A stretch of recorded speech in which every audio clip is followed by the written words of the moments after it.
I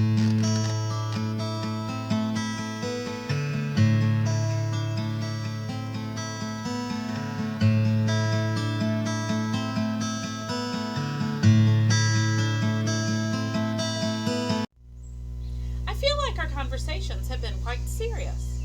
Yes, they have, but I want to take a moment and step away from the whole Warhol, Liechtenstein, and pop art script. What's on your mind?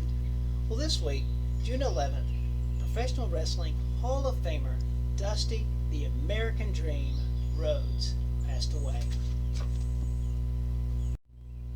I take it you were a fan. Without question, I was a big fan. Virgil Runnels, his real name, was a very compelling and charismatic character within professional wrestling. For most of his career, Dusty Rhodes portrayed the common man in the ring. Looking back, it's probably because of Dusty's character that I ever even watched wrestling as a kid in the first place. What did you like so much about Dusty Rhodes? As a boy, I believed in good guys. I wanted to believe. I had to believe. You see, I needed a hero. We lived in a poor neighborhood in the South. My childhood was plagued with health problems and poverty. And let me be clear, I'm not talking about, pity me, lower class issues like I didn't get to go to summer camp. The home I lived in from pre-kindergarten through high school had 5 rooms and only 1 space heater for the entire place. And for a majority of those years, we didn't even have running water. So, Dusty Rhodes was like your boyhood hero?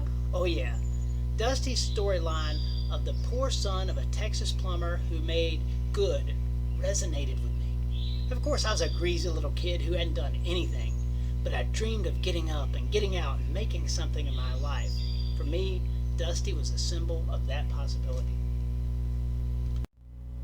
That makes sense. I can see why you liked his character. Was he a good wrestler?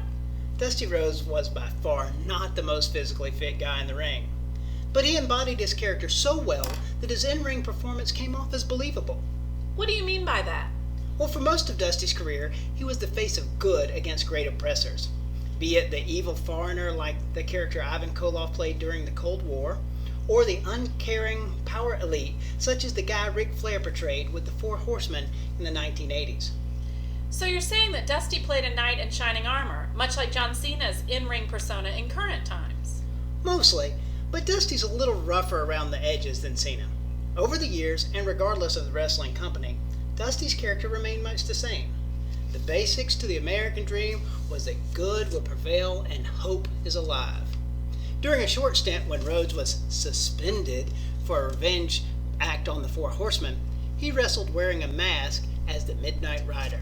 Here, Dusty Rhodes was like the Lone Ranger or Batman, a good guy inflicting vigilante justice. Did you ever see Dusty Rhodes wrestle live? Yeah, in the 80s, I saw Dusty in live performances many times at the free television tapings at Turner Broadcasting. The dream never disappointed. Mostly, though, I watched on television as I couldn't afford the tickets for the big live events.